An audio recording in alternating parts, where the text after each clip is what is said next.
famous. She testified before Congress 6 times. She was a public health official in Georgia, advisor to the Pentagon. She was an advisor to NIH, universally respected, revered. She came to me with a transcript of a secret meeting with, I think, 52 vaccine industry officials from all the regulatory agencies, FDA, CDC, NIH, the European Medical Association, the WHO.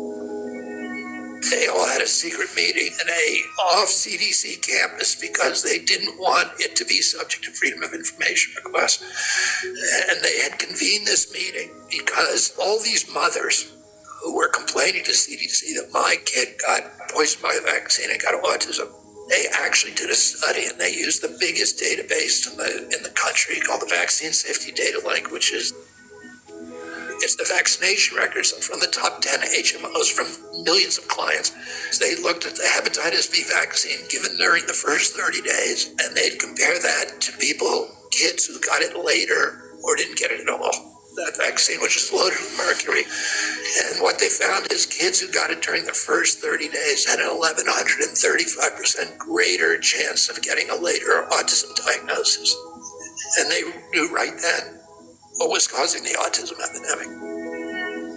Autism had gone from 1 in 10,000 in my generation, and it still is, in 69-year-old men, to 1 in 34 in my kids' generation.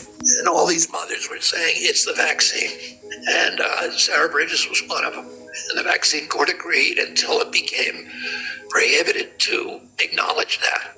So they knew. And I don't know how it happened, but somebody had transcribed that meeting. And I published them in Rolling Stone magazine and in Salon simultaneously. And then Salon withdrew it 6 years later, withdrew the article, and Rolling Stone finally, 16 years later during the pandemic, when Rolling Stone was taken over by pharmaceutical people, they also withdrew it.